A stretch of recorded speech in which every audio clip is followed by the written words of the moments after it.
Good morning, everybody. Hope you had an excellent weekend and you're ready for the week.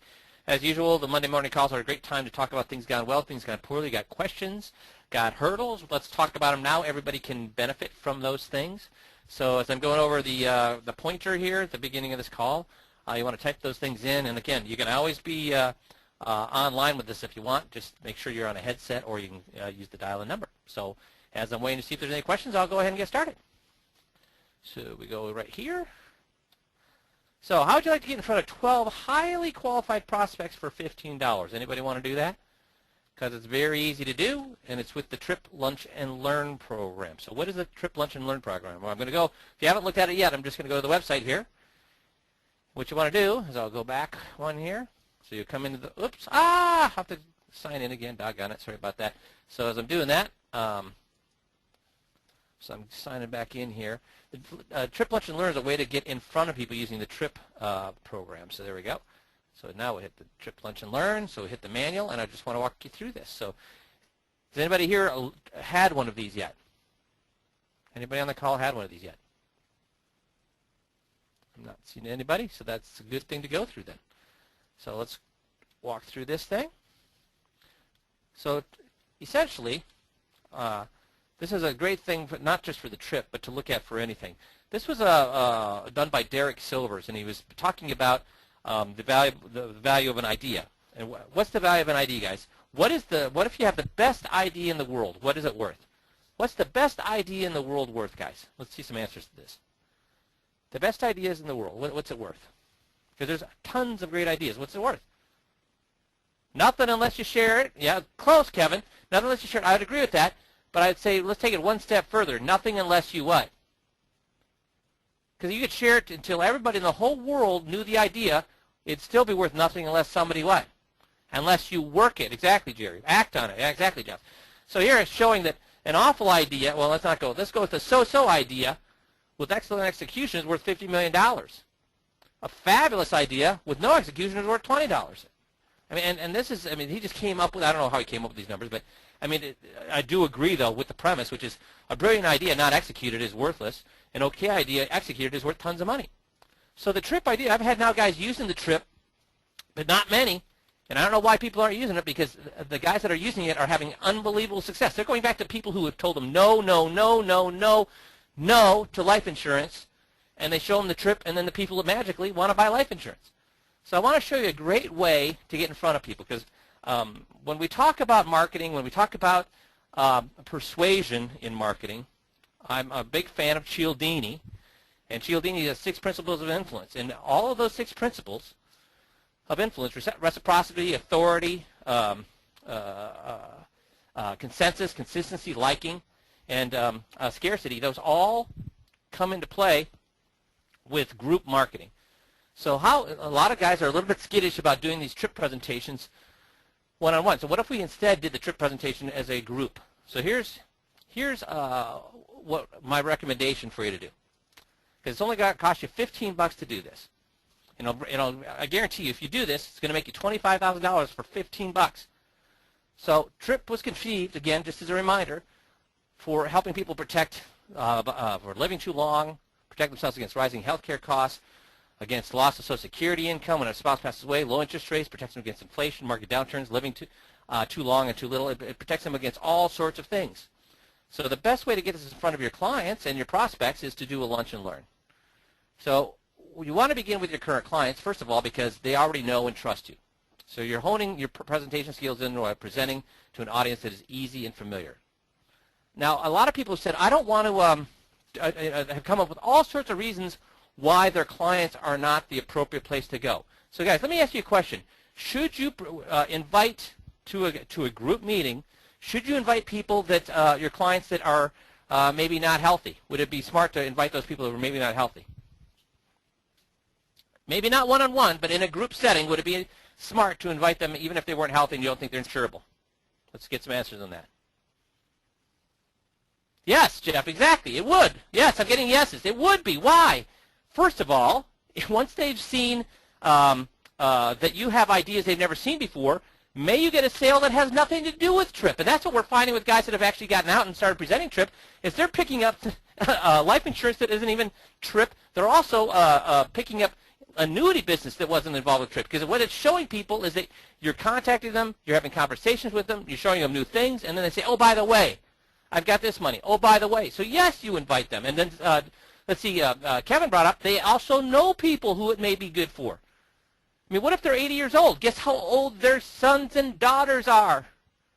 They're the perfect age for TRIP. So don't start filtering who should come to these things and who shouldn't come to these things. All of your clients should be invited to these things, and let them filter themselves. So clients are open to all your new ideas, even ideas that require underwriting. Number 3, you don't have to work to get clients to come to your office. They love to come and see you. And the money that you make by providing this protection for your clients gives you the opportunity to go out and market to who? Cold clients.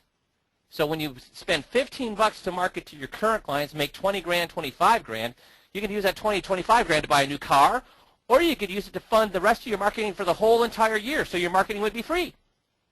So what are these lunch and learns? Well, first of all, they're cheap, quick, and effective. Simply invite a dozen or so clients or warm prospects to an hour-and-a-half long lunch. Or you could actually even do early afternoon pie. Because do you have to, now when I say lunch, am I talking about a restaurant? No, I'm talking about a box lunch. How much do box lunches cost? About $7, $7, $8. Or you don't want to even do that, just do afternoon pie. Why will clients come to see you for just a box lunch or pie? Because they're your clients, or they're your warm prospects. They know who you are. You don't have to bribe them to come. They're going to come anyways just because of the way that the invite letter is written, and we'll show you that here in a second. So you create goodwill with your clients that leads to additional business and less problems going forward. What do I mean by that? Well, if you do these lunch and learns and show them new ideas, not necessarily on the trip, but no matter what, on any topic, when people know you better, when you have a lot of contact with people, what's the likelihood that any of their complaints will turn into a lawsuit? Any of their complaints will turn into them leaving you? It goes way down. The more you touch people, the less problems you have going forward. Plus, it leads to additional business. Like I said, the few guys that I know that are doing the trip are seeing at least half their business is coming to them on things that don't even relate to trip. Because when you get in front of them, you find other money. And then you're going to introduce them to a concept that, again, eliminates the risks to their retirement lifestyle. And it doubles their money, doubles their income, doubles their safety, all while not increasing their taxes. Do you think your clients and prospects would like to know about that? Obviously. So that's a win-win-win. So the first thing you want to do is choose a location for this lunch and learn. The best place to do a lunch and learn is in your office conference room. It's not a problem for people to come there because they've been coming there forever and ever and ever. So if you have an office with a conference room, that's the first place you want to do it. If you don't, or office out of your home, well, you could set it up with at an attorney's conference room that you know, or an accountant's conference room that you know. That'd be another option. You could try a library. You want to try any place except what? A restaurant. Because this is not about feeding. This is not like a seminar. This is a lunch and learn where the information is primary and the food is secondary. Okay? So pick a location. Any questions on where that would be? So a lot of times gyms have conference rooms. We have a great conference room here at our gym here in Rochester that a lot of people use. Government buildings, schools, gyms. So really, there's lots of different places you can do, but you want it at a neutral place. Again, if you can do it in a conference room, that's the best place to do it, first of all. If you can't, then you can do some of these other things. And then keep in mind your presentation will be on the Internet, so you're going to have to make sure that wherever you go has Internet access, okay? So that's the first thing you do is pick a place. Any questions on picking a place? I see no questions. So pick a date and time. Now that you've got your location, all you need is a date and time. You want to shoot around lunch, and if you're doing lunch, or early afternoon if you're doing pie, okay? Days in the middle of the week, Tuesday, Wednesday, Thursday seem to work best. Plan ahead if you want these meetings so you can schedule a recurring date, because you want to work through every single client prospect you have. We'll go through, and here's what I mean by every single client or prospect. Hopefully you've gone through your clientele and you've listed them as A clients, B clients, C clients, warm prospects, and then we have the cold prospects. So what you want to do is, where do you think we're going to start, guys? So let's see some answers. Do you think we're going to start with cold prospects? Do you think we're going to start with A? Where do you think we'll start? Right, Jeff. A. Jeff, Kevin, right. A. We're going to start A, and then we're just going to work our way through B to C to the warm prospects. Warm prospects are anybody that you've seen, anybody who's come to answer to any of your advertising, anybody who's come to any of your seminars or respond to any of your marketing. That's warm prospects. And the last people you're going to go to by cold prospects. Now, here's the thing. It's going to cost you less money to do A then B, and less money to do B than C, and less money to do C than warm prospects, and less money to do warm prospects than cold prospects. But by the time you get to cold prospects, guess how much money you've made with these people? So now all your marketing for the next year will be paid for your cold prospects. Does that make sense? Okay. Now every client and warm prospect approaching or already in retirement should go through a TRIP lunch and learn, and we just talked about why. I don't care about whether they're in the right health. I don't care if they're single instead of married. I don't care about. Everybody should go through the TRIP. Why? Because it's contact. It's contact with clients. You're building up a goodwill with them. You're also contacting them, so when you're in front of them, you're going to find money you did not know existed. You should be doing this with everybody because people appreciate new ideas. And I have yet to find anybody who's done a TRIP where the people weren't enthralled with the whole thing. Like I said, there are people who are so anti-life insurance that ended up buying TRIP. So if they were anti-life insurance and bought TRIP, what do you think people who were neutral on life insurance felt about the TRIP? Now, did everybody run out and buy TRIP? No. Like I said, half the business came from non-TRIP business. Do you get that? Do you get that? So when you get in front of your clients and your warm prospects, you need to have something new to show them. You don't want to show them the same thing they've seen 100 times. It has to be something new. Can we agree that TRIP is a new technique that they have not seen before? Whether they do it or not, it does not matter. It's the fact that it's new and you're bringing it to them. That does matter, and it matters a lot. Okay? So what are we going to do next? So we start with our A clients, then go to B, then C, and then warm, and then cold prospects. We work right through the list. So first of all, you're going to, again, just to reemphasize, you're going to show them that you're a professional that stays on top of their game. Number two, you're going to create goodwill with the clients for additional business and less problems going forward. Number three, you're going to introduce them to a concept that eliminates all the risks of their lifestyle, doubles their money, doubles their income, doubles their safety, all without increasing taxes. That's a win-win-win. And yes, that bears repeating. Okay? So how many invitations should you mail? And again, I'll show you the invitations here in a second. How many invitations should you mail? So are you going to have to send as many to the A clients? No. You mail out 20 to 25 to your A clients to get 10 people in, because that's about what you want. It's about 10 people. You'll mail 30 to 40 to your B clients, 50 to 60 to your C clients, because you probably don't see them as often, 75 to 150, and again, depending on how warm they are. If you've been mailing them newsletters for the past 3 years, you're going to have to send out only 75. If you haven't talked to them in 3 years, then you're going to probably have to mail out 150. So can you see, and does that make sense, that the closer you are to the clients, the less you're going to need to mail out. So A would be less than B. But for your first mailing, how much is it going to cost you to mail out 25, 30 invites? How much is it going to cost you? Because the invite is simply going to be a letter on your letterhead. So how much is it going to cost you to mail out to that 25 or 30 people? How much did I say this is going to cost at the beginning, guys? To get in front of 12 highly, $15, right, Dale? $15. There you go. And again, don't be afraid to mail to your list several times. Why? Because sometimes when you mail to an A, they got things going on, or they were out of town when they got the mail, or whatever. So you're going to keep mailing through this until what? Until people quit answering and people quit coming. So then you're going to print the invitation letter, and I'll show you that to you here at the end. On your letterhead, mail it to your clients, prospects about 10 days before your lunch and learn. And again, like I said, I'll show you the letter here in a second. For even better results, after you send out the letter, you should what, guys? After you send out the letter, you should what? Follow up with a what? Call them, Kevin, right. Follow up with a phone call. Okay? And here's the basic script you use. Hey, Mr. Oh, no, this is for your, I'm sorry, this script is actually, you can modify it for yourself, but this is for your assistant. Say, hey, Mr. Kasnick has been, hey, Mr. and Mrs. Smith, Mr. Kasnick has been having these little get-togethers we call lunch and learns, and all of our clients that have attended them have had such a great time and told us we should continue to do them for others like yourself. So that's why we sent you an invitation in the mail. We're buying everyone that wants to come to lunch from, you can do it at Subway or a local cafe or whatever, so let them know what restaurant you're doing with. We're going to buy them lunch from Subway. And then we'll spend an hour or so where Mr. Kasnick will walk you through the important insights on what's been going on with Congress, with taxes, interest rates, retirement issues in general.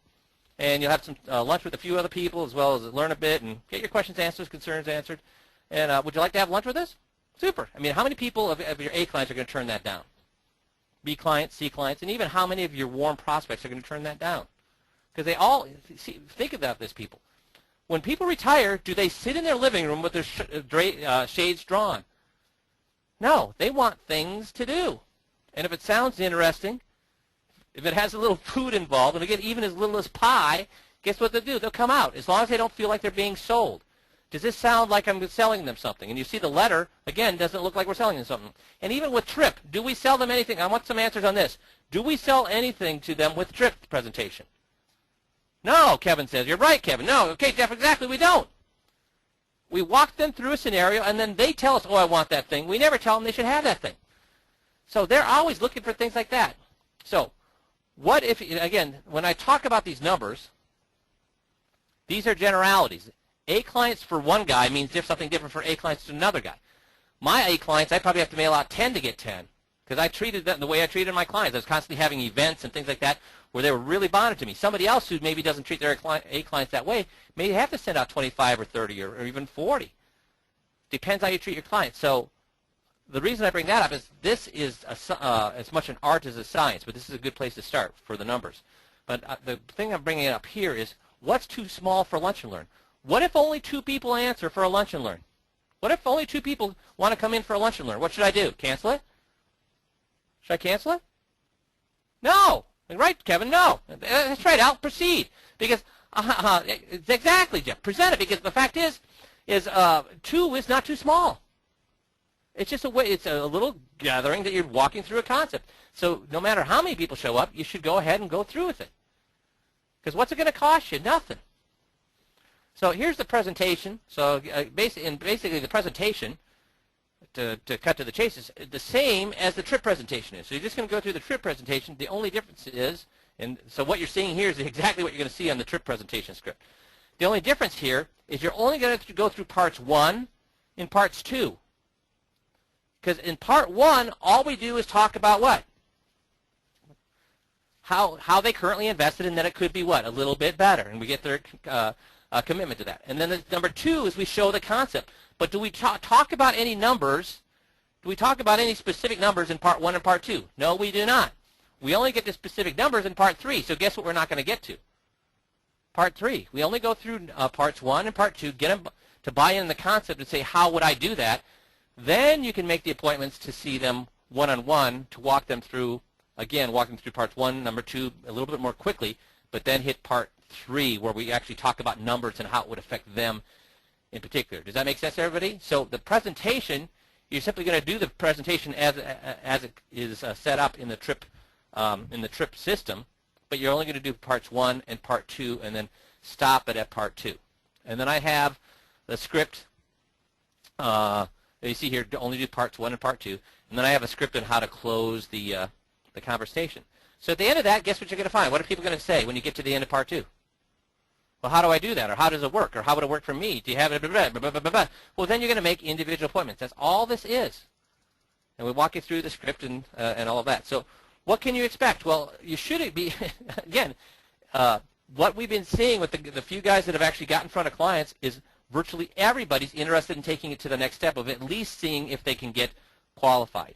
But let's cut that in half. If you get in front of 10 clients and only half of them want to proceed, that's 5 new policies that you'll be running through. That's a lot of money for $15, guys. And $15, and it's doing something you should be doing anyways, which is what? Constantly getting in front of your clients with good ideas. Okay? So here's the checklist. The checklist is pretty simple. Choose a location, choose a date and time, send it out to your A clients first, then B, then C, then warm, print and mail your invitations, send the confirmation letter, follow up with a phone call if necessary if you want to get to even more people in there, order food and refreshments. And again, this is very simple. It's a boxed lunch. It's a boxed lunch. It's $7, $8. Confirm location, food, refreshments, or again, not even boxed lunch. You can use pie with this. Okay? Prepare for your TRIP presentation, and that's it. It's as simple as that. Okay, so then let's take a quick look at the invitation letter here. It's kind of hard for you guys to see. Let me just go back here and see if I can't find a better picture of that. Here we go. So we have it all ready for you to do, guys. It's not going to be very difficult. Well, it's coming up on another screen. I'll get it to you here in a second, so I want you to see. It's a very low-key invite, so you know what you're getting here. So, saying, wow, Mr. and Mrs. Smith, it's been a crazy ride these last 4 years, and it hasn't let up in the last 12 months, has it? Changes in our taxes, the market's down, then they're up, and then who knows? Health costs up and up and up, all sorts of talk in Washington about changing Social Security and Medicare. Things seem to be constantly changing, but change can be good, right? That's why I put together a small get-togethers for you and the rest of my clients to share some of the good things that I've learned over the past year, especially the things that you can really take advantage of, like reducing your taxes and boosting your income. Now, guys, does TRIP reduce their taxes and boost their income? Yes, it does. So that's what we're talking about there. And most of these things are simple and easy to do. I hope you will join me with a few other clients over lunch in my conference room. I've enclosed the menu from the Subway or Maze Cafe or whatever you want to put in there. And if you'd please give us a call and let us know that what lunch to order for you, we'll have it waiting. And then a little thing in here says, Mr. and Mrs. Smith, please come join us for a casual, informative lunch and learn. There are lots of tastes. So basically, see, guys, is this high key or low key? It's very low key. And just here's a little marketing quiz for you. What's the most read part of any letter? See if anybody can get this. What's the most read part of any letter? Heading is number 1. Al, yep. And then PS, Jerry, you're right, is number 2. So the heading is number 1, and the PS is number 2. So what do we put in PS? Hope to see you there. This is a much more enjoyable way for me to get information to you, answer your questions you may have, and more importantly, just spend some time catching up with you. Guys, how many people are going to want to do that? So let's see. Howard Milano is saying, April 16th, Tuesday, Pi and Learn, 6 p.m., 150 invites, April 18th. Good job, Howard. That's what I want to see. So, yeah, please keep me updated. So Howard's out there doing this. Congratulations, Howard. Then the second PS is also, if you'd like to bring your friends, they're welcome too. Just give us a call so we can get the lunch order for them as well. And again, and as Howard's pointing out, he's just using Pi. So make sure that you're, guys, this is a simple, easy idea. What are you out after spending $15 to do this for your clients? You're crazy not to do it. So that's the little lunch and learn the pointer that I wanted to cover today. Any questions on this before we move on to the main topic? So, guys, all of you should be doing this. Do you see? What's the downside? Please tell me now. Tell me what the downside is to this. What could possibly be the downside? Okay, Al's saying no downside. Good, because I'm hoping you're all thinking that. But if there's a downside, you should tell us so we can all learn from your knowledge about why this was a bad idea. Okay? Because it's $15 too much to spend on marketing, when the upside is $20,000, $25,000 in your pocket. Okay? So that's what I wanted to cover with this. We'll get into the whole things I wanted to cover today. So there we go. So we're back.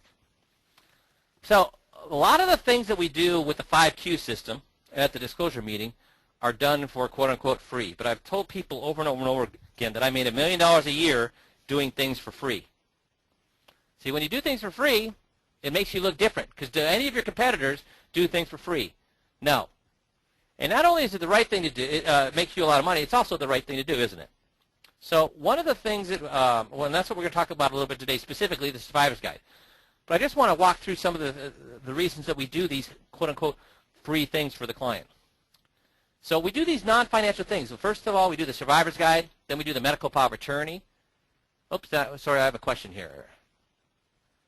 Mike, how about, this is a question about the lunch and learn. So, Mike, how about the 55 to 65-year-olds who are still working? Just do one at 6:30 or 7? Yeah, that's exactly what I would do, is do one at 6:30 or 7, and I would do pie or dessert. I would not do dinner. I would just do pie or dessert. Or we've had a lot of luck with guys, for people that are targeting people who are still working, doing them on Saturday mornings at, what Missy, 10 to noon? They were saying start time, 10 or 11 start time. Yeah, 10 or 11 start time on Saturdays, too. So I would do 6:30 or 7 and just do pie or dessert during the weekdays, or 10 to 11 with pie or donuts or Danish or whatever in the morning. Okay? So that's a good question, Jeffrey. So the non-financial, we do the Survivor's Guide, we do the Medical Power of Attorney, we do Quality of Life Directive. We review the will and trust and send them back to their attorney for updating. We do ID theft. We do umbrella liability insurance. So how much do we get paid on any of these things, guys? Not a dang thing. But why do we do that? Well, first of all, we look like a funeral professional. Then we look like a doctor.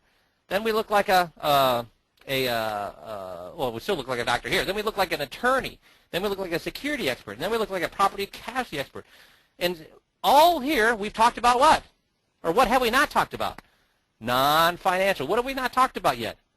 About money. We have not talked about money. So all of these things should take us about 40 minutes. Why do we want to spend the first 40 minutes of the second meeting talking about anything but money? So let's see some answers on this. Why do we want to spend the first 40 minutes of that second meeting talking about anything but money? Why? Why, guys? People must be typing in. Making them a friend, yeah, to show we're different. Pete, I would agree with that.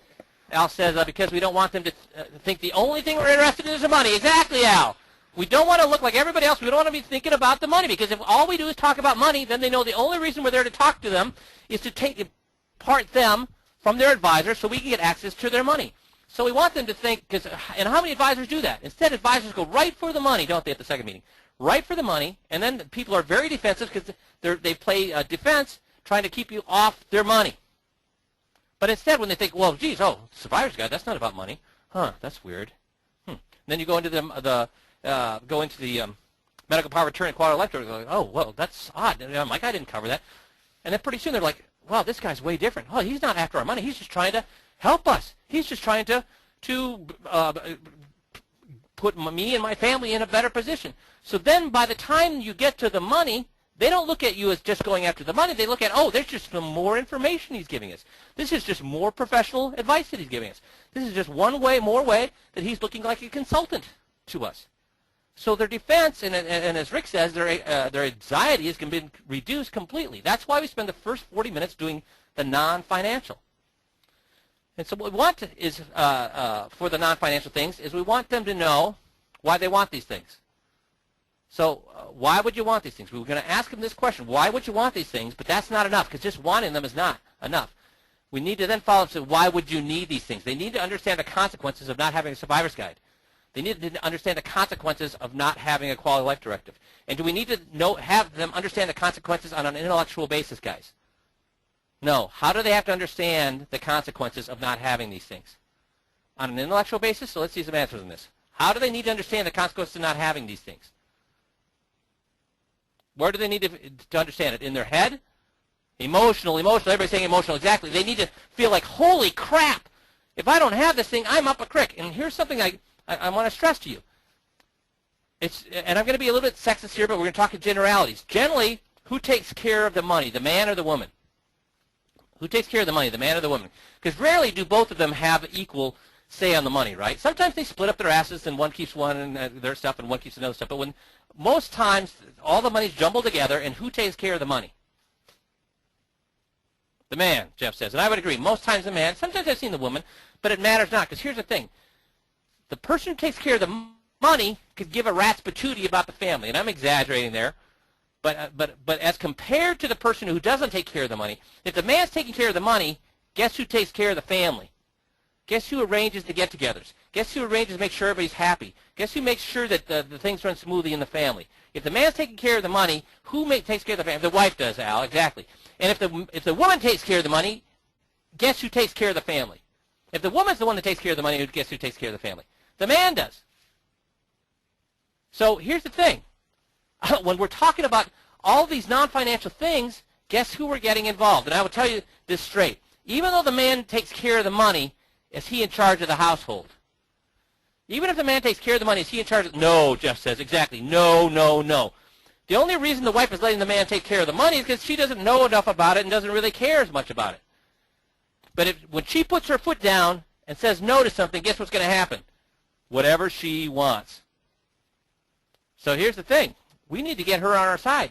So when we start talking about all these things that deal with the family, guess who we're getting on our side? And you know what? You're going to look at the guy, and he's bored with all this stuff. Why are we talking about this survivor's guide? Why are we talking about this? Why are we talking about that?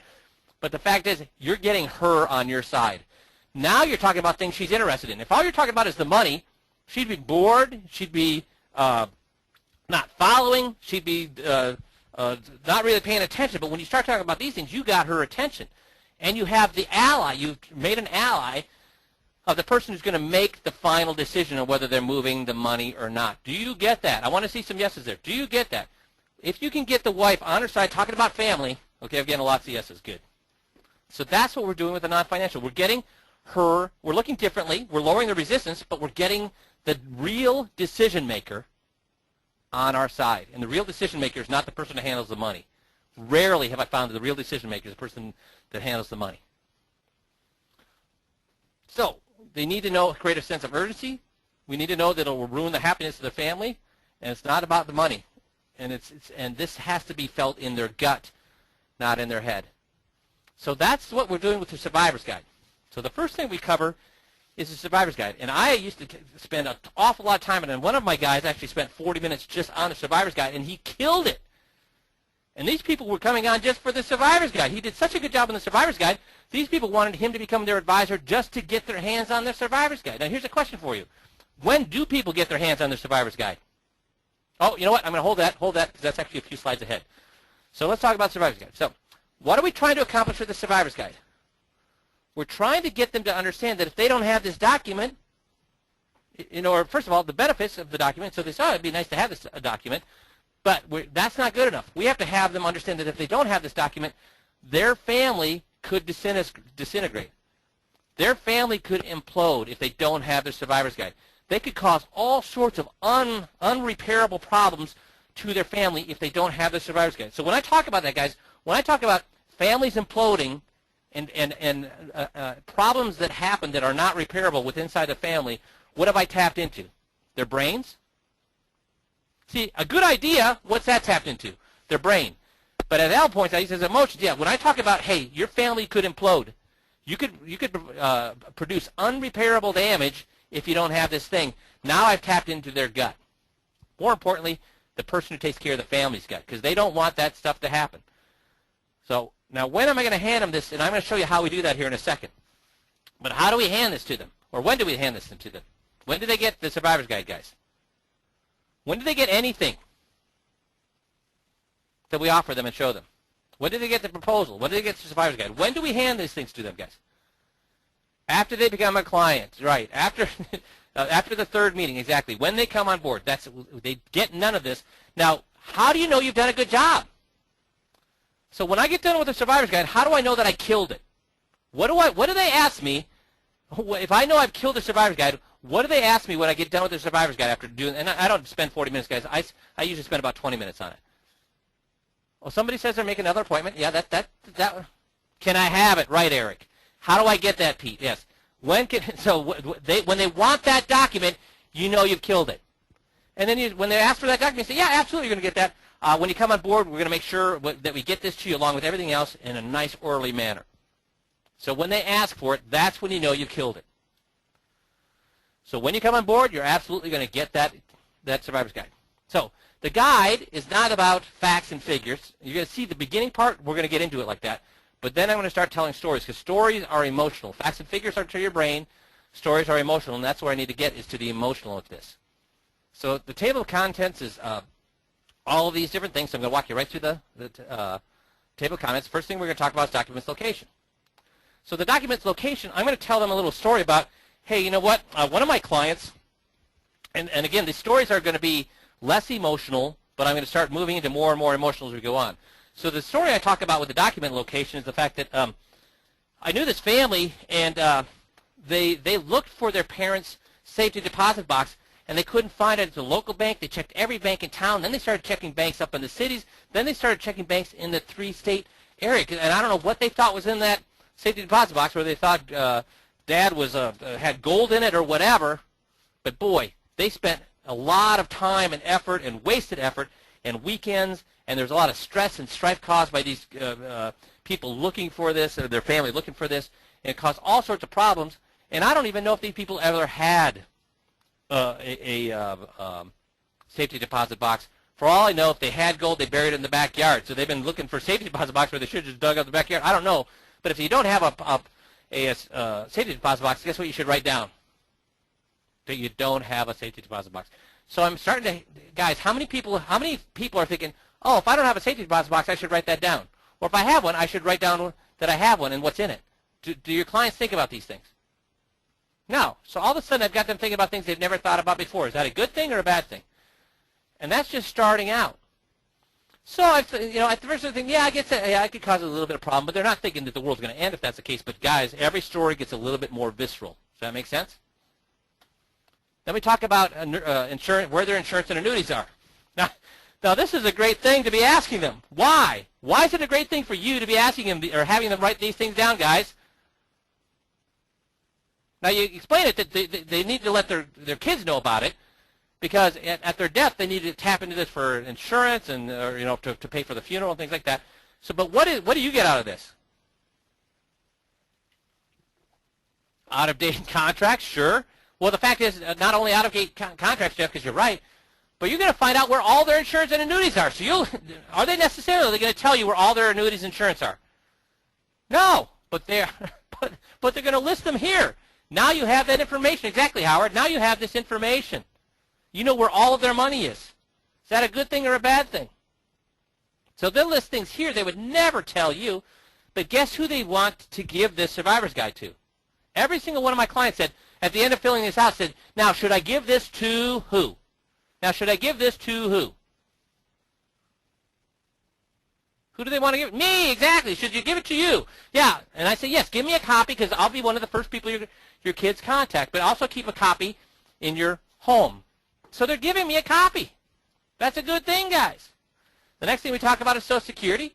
What can I emphasize here?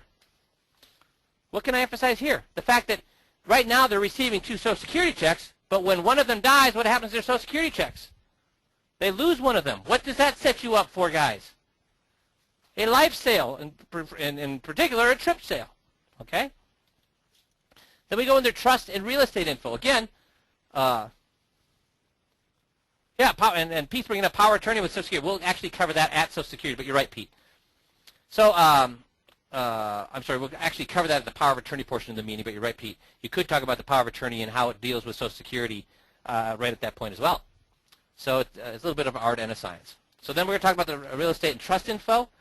Then we get into financial assets. Again, what can you stumble on here? Things that you did not know that they had, that they didn't tell you about. So it's good for them to put it there, and it's good for you for them to put it there. Does that make sense? And then business and farm info. A lot of times you'll find out about real estate that you didn't even know they had. Again, more information that they would not normally share with you. All good stuff, right? But now we're going to get into the more visceral stories to start tapping into them at a gut level. So the personal letter of direction is how all the information they'd want their family to know once they passed. And I would tell you that this is an important thing, because do you think all the kids agree with how things should proceed when somebody dies? Whether they should be cremated or not, whether there should be an open casket funeral or not, whether they should spend a lot of money on the casket or not. In case you're wondering, there are huge cost differences between cremation and burial. There are huge cost differences between one casket and another casket. I mean, you can spend a cheap funeral is $7,500 now. An expensive one is close to $20,000. So having this stuff in there, do you see how kids could argue over that stuff? Whether Dad wants to be buried with his watch or he wanted to give the watch to somebody. All sorts of things come up, and you start painting these stories of families that unravel over not having this in place. So you probably have, I have tons of personal stories between me and my relatives where this stuff has happened. So come up with your own story, or you can listen to the tapes of me giving you stories that I've have where families can get unraveled. Because first of all, guys, are families under stress at a funeral? Are families under stress during a funeral? See, Samantha? Yes, everybody's saying yes. So can things be said that would not normally be said during this time of mourning? Now, a lot of families, they'll come together, but a lot of families, they come apart. And you know what? I saw my wife's family come apart, and these are the nicest people. They're Norwegians. They're Norwegians, and they're teachers. How nice are Norwegians that are teachers in Minnesota? I mean, between being Norwegian, which are very low-key people, or nice people, then you get the fact that they're teachers, and grade school teachers, and then you get back there from Minnesota. This is you're putting together the nicest person you could probably put together, and they started bickering at the funeral over a $200 ring. So families can come apart at the seams during these times. And then what's said, can it ever be unsaid? Can the things that are said ever be unsaid? No. So I've seen families where the brothers and sisters would never talk to each other again because of stuff that's happened at funerals. And the reason I use my wife's family, and they're so nice, because guess what everybody always assumes about their family? Oh, it would never happen to my family. So I have to give them the perfect family that it happened to. So this perfect family that would never argue, still argued because at the stress that occurs over some stupid little thing at the funeral. Okay? This will prevent people from coming unglued over. Exactly. Al, you're exactly right. But we need to tell them the story and have them tell the story for us. So we say, so what do you think they said when this happened? And what do you think she said when they said that? And what did they say? So you have them tell you the story of this family coming apart at the seams. So if you listen to the tapes on the site about how I do the Survivor's Guide, you'll hear me go through those stories, okay? So personal letter of direction. Now, do you see? Now, I could just say, here's how, and Jeff, if you can hop in here, how do guys normally cover the Survivor's Guide until they know how to do it properly? Well, they normally just run through it. It takes them about 5 to 10 minutes to do the whole thing. And then the people think, hey, that's a good idea, right? Yep. And what's that worth? Yeah, I mean, they'll think when I get around to it. Yeah, it's a good idea. If I have time and I get around to it, that's something I ought to do. And guys, that's not enough. They need to be thinking, geez, if I don't have this thing, I could cause huge problems to my family. A good idea is not enough. They have to know that their family could come apart at the seams if they don't use this document. And again, one of the things I talk about with personal effects, I go through, having a list of personal effects, I go through this whole story about this wonderful family that had 3 daughters. And one of the daughters, and I'm going to go through very much more rapidly because I don't want to tell you the story. They need to tell me the story. I don't want to tell them the story. They need to tell me the story. But I tell you the story, and then we'd have to use the tools where instead of me telling them, they would tell me. So the whole story is about these 3 daughters with a grandmother, and the 3 daughters, saw their mom whenever they, at all the major holidays and things like that. But the granddaughter actually went to school in the same city that the grandmother lived in, and so the granddaughter had been going over for 2 years to bake on Sundays with her grandmother for 2 years. Every Sunday baking with grandmother. So guess what kind of bond they built up? They built up a huge bond. And then grandmother said, you know what? Here's what I'd like to do. These plates have been in my family for 300 years. I want you to have these plates as to remember me when I pass. So the daughter knew that was the case. I'm sorry, the granddaughter knew that was the case, and the grandmother knew that was the case, but who didn't know that was the case? The 3 daughters. So then, when the grandmother passed, the granddaughter says, well, Grandma wanted me to have these plates. So guess what the other 2 daughters said? Because, plates that are 300 years old, guess what they're worth? A small fortune. So guess what the other daughter said? Well, first of all, you're the granddaughter. You don't even come into this. It goes to the daughters first, not the granddaughter. And then what happened was the mother backed the daughter. Then guess what happened to the relationship with the sisters? And then the granddaughter said, well, I don't want this to turn into a huge thing. So then she let the sisters take it. Now, what did that do to the grandmother's memory? What did that do to the granddaughter? So I go through this whole story of this family disintegrating over just the fact that a nice family disintegrating over the fact that a bunch of plates. And they start to see, holy crap. And then I go through another example where, a father's footstool that wouldn't sell for $2 at a garage sale, and a family disintegrated over there because everybody wanted that family footstool, the dad's footstool. Wow. Not because of what it was worth, but because it was worth emotionally. So I go through these things and talk about families are ripped apart over little things like that. So it's not about intellectual. It's about the gut level reaction. Does that make sense? Burial prefaces. I kind of talked about that already, but the obituary, I use my own father and say, you know what? My dad loved being in the Navy. So he's got all sorts of things that he wants covered in his obituary when he was in the Navy, things that I didn't even know about that only he knows about. And my father recently passed, and that was the case. I had him already. He had already written his obituary, and he had all sorts of things in there I didn't even know about. He wrote in there that he was the head of the naval contingent for the burial of President Eisenhower. He never talked about that, but he wanted it mentioned in his obituary. So the fact is that they'll write things in there that they feel really, really important, because the only thing that I know about my dad is how it relates to me. Guess how many things my dad wanted in his obituary that related to me? None. It was all the things that he had done in his life, all the accomplishments he made that he wanted listed in that obituary. And you have to write that obituary the day after. So you're going to miss all sorts of things that he wanted mentioned. So if you got things that you want covered, you should do this, and it's a gift that you give your family because it's stressful, and it's a way for them. It's one less thing that they need to worry about. So you talk about things like that. You make it emotional. People to notify. Again, if you listen to the tape, I go through a scenario where, what if or go through a scenario where there's this lady who had a best friend in college, and then after college they kind of grew away from each other, but then later in life they renewed their friendship, but they were a couple states away from each other, but they communicated all the time on email, and they called each other all the time, etc. But she never really shared this with her kids because her kids didn't really ask her about any of her new friends or whatever. So when she passed, they never bothered to call this lady, and it ended up being their mom's best friend. So when when this lady finally contacted the kids, they had been trying to get a hold of your mom, trying to get her mom. They said, "Oh, she passed away 2 months ago." How mortified do you think the kids were that this lady wasn't contacted?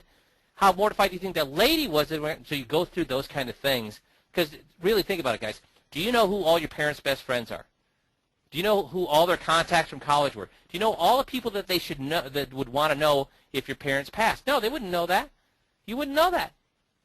And you walk through this, and again, I'm doing it much quicker than I normally do, but you can hear it on the tape, and then you want the client to tell you, so they're living the heartache of that happening. Because they have to live the heartache of not having a survivor's guide done. So at the end, they're like, well, I need that. How do I get that? Can I get that? Can I get that? That's what you want to hear. Then you know that you've done that perfectly. So it takes about 10, 15 minutes to do that, 20 minutes to do that. But is it worth doing? Yes. Because it makes, first of all, gets their mind off the fact that you're not after their money. You're there to help them. You're there to provide assistance to them in ways they'd never even thought of before. And then you roll into the next non-financial thing, and then you roll into the next non-financial thing. Do you see the power of what you're doing here as compared to getting in there, and the first thing you talk about is their investments? Because what do you think's happened to, two things have happened. Number one is they're no longer worried about you taking their money, or you trying to part them from their money, or you trying to tell them their advisor is bad. They're looking at you as a consultant, as somebody who's helpful, as somebody they need in their lives. Okay? And also, you've given them greed in that they want this document. And again, not both of them probably, but the most important person, the decision maker, not the guy who handles the money, but the gal who runs the family household and is has the final veto. You've gotten her on your side and have a document that she wants more than anything in the world at this point. Oh, Pete says I'm gone. Because anybody else can I see some yeses if you can still hear what I'm saying? No, I can hear you fine. Can I get some yeses from guys? Hello, hello. Can I get some yeses? Okay, everybody else is hearing me. Okay. Okay. Super. Okay. So do you get the why? Not just walking through on a methodical basis what the survivor guide gives them, but creating stories around what can happen to them and their family emotionally if they don't have it. Do you get what that accomplishes? So use this document for what it's worth. It differentiates you from everybody else out there. It shows that you care. And guys, they don't care how much you know until they know how much you care. It shows how much you care. It shows that you're not just after the money. And it gives you leverage because it's just one more document that they want like a son of a gun that they're not going to get until they come on with you. Does that make sense? So it's a way to get the CEO of the household, who is not usually the person who runs the money. Guys, I just want to make a point here. How many guys have you seen come in and they handle the money and they think that they're the runner of the household? How many times I saw that over and over and over, that they thought they were the boss of the household. But here's the thing: the wife lets them run whatever they want because they don't really care about most of the decisions this guy's making until it's a decision that they're interested in. But once that wife, who really doesn't make much decisions, lets the husband make 90% of the decisions. Once that wife decides there's a decision that she wants, what's the likelihood she's going to get it? Even though the guy makes 90% of the decisions and she lets him, once there's a decision that wife wants, and how likelihood is it that she gets what she wants? Even though the guy makes 90%, 100%, Kevin, I agree with you. I've seen it over and over and over. So you need to get her. She just lets the guy run, do whatever he wants because she doesn't really care about all the decisions making. She doesn't care what kind of car they get. She doesn't care who mows the lawn. She doesn't care about all these things. But when she finds something that she cares about, she will make that guy's life miserable, and he knows it unless she gets what she wants. And that's who you want on your side. And the Survivor's Guide is an example of how you can get her on your side. Does that make sense to everybody? Okay? So make sure you're using the Survivor's Guide not as just a thing that you give them, that you walk through on an intellectual basis. It has to be something you turn into a driving emotional need, especially for the person who takes care of the household. Does that make sense to everybody? Super. So here's what I hope you got out of today's call. Number one is get off your keisters, invest $15 in your business, and get a lunch and learn schedule for the trip. I guarantee you it's going to generate business for you. I guarantee it's going to generate business for you if you get off your keisters and just mail it to your clients. And after your clients, will mail it to your warm prospects. It costs you what to do one of these things? Diddly. So that's the first thing. And the second thing is, if you don't get why we're handing something to somebody, call us or let us know, and we'll walk you through why that's the case. Do you get why or the power of the Survivor's Guide? And guys, I've been using this thing for 12 years. My guys I've coached been using it, and it's been ripped off by everybody and their brother. But even the guys that rip it off use it incorrectly. Because this Survivor's Guide, Jeff, if this Survivor's Guide just run through with somebody, what's it worth if you don't do it right? Yeah, no, they're not going to do it. They're not going to find any value in it. So, no, it's not worth anything if they don't need it. It's not worth anything. But guys, when they need it, it's invaluable to you for bringing on a new client and separating them from their current advisor. And have we said a bad thing about their current advisor yet? No. And will we ever say a bad thing about their advisor? No. But you need to get their other advisor out of their picture in order to move all the assets to you. Does that make sense? So it's kind of a jam-packed hour. I appreciate you being on. If you've got questions or concerns with anything that I covered today, shoot me an email. Shoot Jeff an email. We'll be glad to help you out or walk you through any of your questions. So these are important topics that we covered today. Get a lunch and learn scheduled. I mean, when you get off the phone here, do it then. Don't do it next Friday. Don't do it tomorrow. Do it now, today. It costs you so little and can generate so much money. And if you don't understand why we're doing something at a meeting or thinking, hey, you know, this seems like we're doing stuff for free, pick our brains. We'll tell you why we do what we do. Does that make sense to everybody? Super. So I appreciate you all. I hope you have a wonderful week, and we'll talk to you again here next Monday, or if you need something, just give us a holler. Thanks, everybody. Have a good week.